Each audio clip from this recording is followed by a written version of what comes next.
दर्शकों, आज मैं कल्पना की उड़ान नहीं भरूंगी, बल्कि मैं हकीकत की कहानियां कहूंगी। आज हकीकत में कहानियां जो हैं वो रामायण से संबंधित हैं। रामायण में एक ऐसी कहानी जो कि जगत प्रसिद्ध है। आप पूछिएगा कि ऐसी कौन सी कहानी है जो कि जगत प्रसिद्ध है? तो है ना, श्रवण कुमार की कहानी। कहा भी जाता है कि पुत्र हो तो श्रवण कुमार के जैसा। तो श्रवण कुमार का उदाहरण आज भी हमारे समाज में दिया जाता है।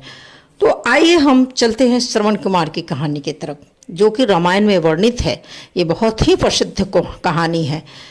प्राचीन समय से लेकर आज भी श्रवण कुमार का उदाहरण दिया जाता है। तो चलते हैं त्रेता युग की तरफ, क्योंकि यह कहानी भी त्रेता युग में है। आप सभी जानते हैं कि जब महाराजा दशरथ त्रेता युग के बड़े ही प्रभावशाली राजा थे, बहुत ही पराक्रमी, और यहाँ तक कि इतने पराक्रमी थे कि देवताओं को भी जब मदद की आवश्यकता होती थी राक्षसों से लड़ने के लिए, तो महाराजा दशरथ को आमंत्रित किया जाता था। तो महाराजा दशरथ में एक बहुत बड़ी विशेषता क्या थी? वे शब्द भेदी बाण चलाते थे। शब्द भेदी का मतलब है कि उन्होंने कुछ भी इंसान को, चाहे जानवर को, किसी को भी नहीं देखा, लेकिन वे आवाज़ के आधार पर उस बाण को चलाते थे और बाण ठीक जगह पर जाके लगता था। तो आइए चलते हैं उस जगह पर जहाँ पर ये तो राजा दशरथ के 4 पुत्र हुए थे, राम जी, लक्ष्मण जी, भरत और शत्रुघ्न जी। और राजा दशरथ के राम जो क्या थे, आंखों की पुतली थे। वे राम को कभी भी आंखों से ओझल नहीं होने देना चाहते थे। तो जब रानी कैकेयी ने वरदान मांगा कि राम को 14 वर्ष का वनवास दिया जाए और भरत को राजगद्दी, तो राजा दशरथ बड़े ही विस्मित हुए। उन्होंने कहा, महारानी आपने ये क्या मांग लिया? आप भरत को राजा बना दीजिए, लेकिन राम को वनवास क्यों दिया? तो इसकी भी कहानी पीछे की है कि कैकेयी ने क्यों मांगा था 14 वर्ष का वनवास। कहा जाता है उन्होंने प्रतिज्ञा की थी। खैर, इसी कहानी मैं फिर कभी बाद में बताऊंगी। अभी श्रवण कुमार की कहानी पर बात आते हैं। तो राजा जो था, कैकेयी जब 14 वर्ष का वनवास राजा राम के लिए मांगती हैं, तो महाराजा दशरथ को बहुत आश्चर्य होता है। लेकिन वे चूंकि वचनबद्ध थे, माता कैकेयी ने राजा दशरथ को उस समय मदद की थी जब युद्ध कर रहे थे। उनका पहिया जो था, पहिए का जो बीच का एक चक्र होता है, वो निकल गया था। वो अगर वो रथ, वो पहिया का निकल, उस समय उस चक्के में महारानी कैकेयी ने हाथ डालकर उसे रोका था। जब राजा दशरथ को ये बातें मालूम हुई तो उन्होंने कहा था, महारानी आप हमसे वरदान मांग सकती हैं। तो वह रानी कैकेयी ने कहा था कि महाराज समय आएगा तो मैं वरदान मांगूंगी। तो वरदान का जब समय आया तो महारानी कैकेयी ने मांगा कि राम को 14 वर्ष का वनवास दिया जाए और मेरे पुत्र भरत को राजगद्दी दिया जाए। तब महाराजा दशरथ के लिए ये कोई बड़ी बात नहीं थी। उन्होंने कहा, ठीक है, भरत को मैं राजगद्दी देता हूँ, लेकिन तुमने एक ऐसा प्रश्न क्यों मांगा, क्यों किया कि महाराज राम को 14 वर्ष का वनवास? कैकेयी अपने जिद पर अड़ी रहती है कि नहीं, राम को 14 वर्ष का ही वनवास देना ही होगा। अगर आप क्षत्रिय हैं तो आप अपने वचन को पालन कीजिए। तो उस समय था कि सर कट जाए, लेकिन वचन नहीं बदल सकते हैं। तो ये था उस युग का प्रभाव। तो दशरथ जी चुप हो जाते हैं। लेकिन जब राम जी को खबर मिलती है तो वो पिता के पास आते हैं। तो बोलते हैं, पिताजी मैं सहर्ष आपके आदेश का पालन करता हूँ। और उन्होंने बन जाने की तैयारी कर दी।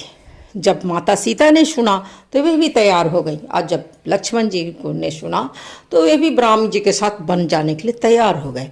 इस तरह तीनों, सीता, राम और लक्ष्मण जी, तीनों वन के लिए प्रस्थान किए। अब जब ये सब वन चले जाते हैं तो दशरथ जी सुमंत्र जी को कहते हैं कि आप इन्हें वन तक छोड़ आइए। सुमंत्र जी राम, लक्ष्मण और सीता जी को लेकर वन की तरफ प्रस्थान करते हैं और फिर कहते हैं कुछ दूर ले जाकर दिखलाकर, हो सके तो ये तीनों को वापस लाइए। अगर तीनों नहीं आए तो कम से कम सीता को तो जरूर वापस लेके आइए। सुमंत्र जी सांत्वना देकर निकल जाते हैं।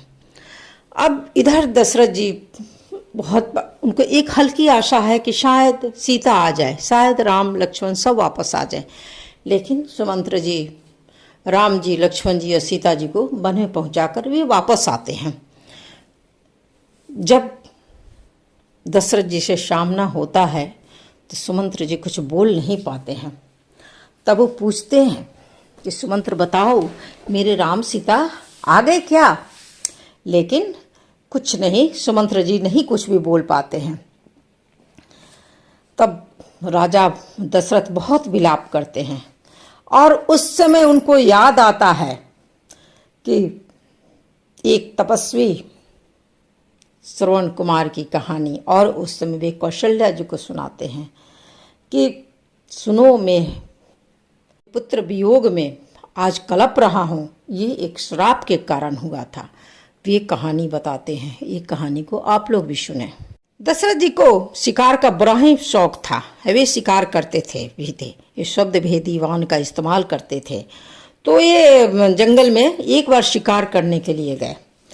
अब शिकार करने के लिए गए, रात का समय हो गया था, तो एक सरोवर के तट पर वे जाके बैठ गए।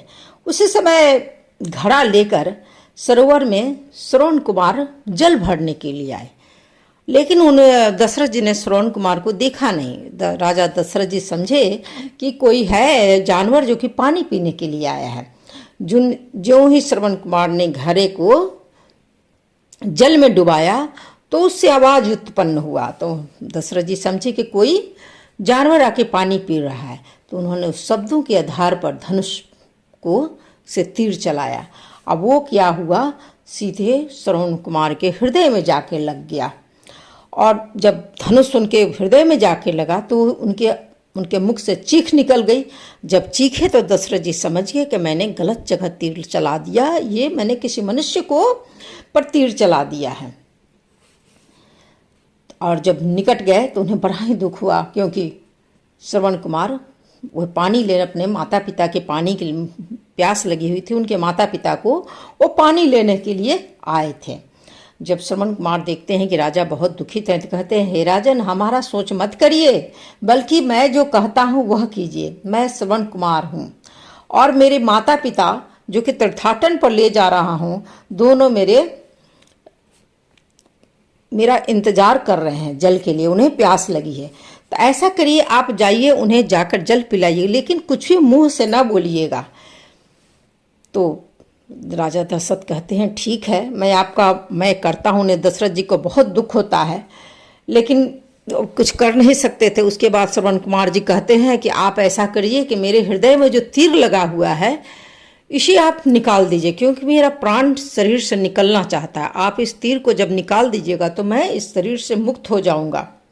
और आप मन में संदेह न करें, मेरी बात को सत्य जानिए। पर हाँ, इतना मेरी अब माता पिता के निकट जाके जाइए और उन्हें पानी जरूर पिला दीजिएगा। उनको प्रेम पूर्वक जल पिलाने के बाद सब बातें सच सच बता दीजिएगा और उनसे इस तरह से बात कीजिएगा कि उन्हें कोई भी किसी भी प्रकार का सोच ना हो, तकलीफ ना हो। श्रवण कुमार जी कहते हैं कि हे राजन, आप मेरे हृदय से तीर को निकाल दीजिए। तब राजा दशरथ जी थे ने उन्होंने उनके हृदय, श्रवण कुमार के हृदय से तीर को निकाला। जैसे ही तीर निकाला, श्रवण कुमार ने प्राण त्याग दिया। अब राजा दशरथ क्या करते हैं, उस घड़े को उठाते हैं और उनके माता पिता के पास जाते हैं और बिना बोलते कुछ नहीं है, लेकिन चूंकि दोनों अंधे माता पिता थे, लेकिन उनके पदचाप से उन्हें लगता है कि शायद मेरा श्रवण पुत्र आ गया। तो वो पानी पिलाने लगते हैं दशरथ जी, लेकिन वे पानी नहीं पीते हैं। कहते हैं, बेटा तुम इतने प्रेम से मुझसे बात करते हो, आज क्यों नहीं बात कर रहे हो? तुम जब तक न बोलोगे तब तक हम लोग जल नहीं पिएंगे। और दशरथ जी बड़े ही परेशान हो गए, लेकिन उन्हें सच्चाई को तो बताना था। बहुत कोशिश किए कि बिना बोले जल पी लिए, लेकिन उन्होंने उनके श्रवण कुमार के माता पिता सीधे जल को अस्वीकार कर दिए। अंत में उन्हें बताना पड़ा कि मैं दशरथ हूँ और इस तरह से मेरे तीर से तो आपके पुत्र श्रवण कुमार की मृत्यु हो गई। जब पुत्र की मृत्यु की बातें सुनती है तो दोनों माता पिता बहुत रोते हैं। उसके बाद कहते हैं कि आप हमें मेरे पुत्र के शव के पास ले जाइए।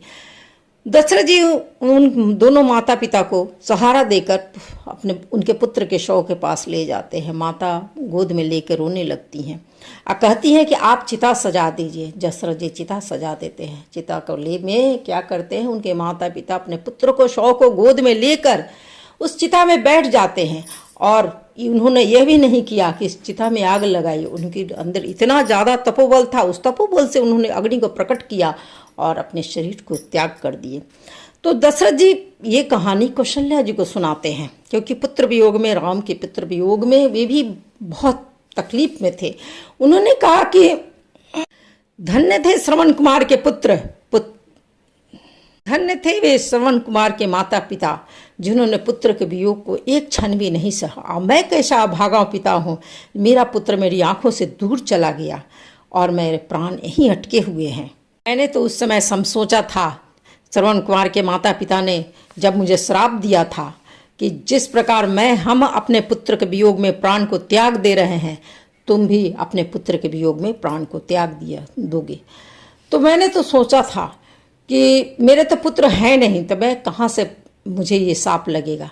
लेकिन उन लोगों का आशीर्वाद था कि मुझे पुत्र हुए और मैं उसी तरह जिस प्रकार श्रवण कुमार के माता पिता तकलीफ में जितने तकलीफ में थे, आज मैं उसी तकलीफ को झेल रहा हूँ। लेकिन वे धन्य थे और मैं आज भी मेरा प्राण शरीर में अटका हुआ है। उसके बाद कहते हैं, दशरथ जी कहते हैं, राम राम कही राम कही, राम राम कही राम, तनु परिहरि रघुबर बिरह रायु गयो सुरधाम। दशरथ जी भी बार बार राम राम कहते हैं, बार बार राम कहते हैं। श्री राम जी के वियोग में देह को त्याग कर स्वर्ग को चले गए। तो इस तरह से श्रवण कुमार के माता पिता का श्राप दशरथ जी को लगा। एक तरह से दशरथ जी ने उस श्राप को भूल भी गए थे, क्योंकि उन्होंने सोचा कि मेरे पुत्र तो हैं नहीं, तो फिर मुझे श्राप कहाँ लगा। अगर श्रवण कुमार के माता पिता में वो शक्ति होगी तो मुझे पुत्र होगा, फिर मैं उस समय देखूंगा। लेकिन समय बदला, दशरथ के 4 पुत्र हुए और जो श्रवण कुमार के माता पिता ने उन्हें श्राप दिया था वो उन्हें लगा और उन्हें राम जी के वियोग में उन्हें प्राणों को त्याग दिया। तो कहा जाता है कर्म लौट के आते हैं। तो संसार में जितने भी प्राणी हैं, जिस तरह का जो भी जैसा भी कर्म करेगा उसके कर्म लौटते हैं। क्योंकि किसी की जो तकलीफ से भरी हुई वाणी होती है, जिसे आम भाषा में हाय कहा जाता है कि हाय लग गई, तो वो लगता है।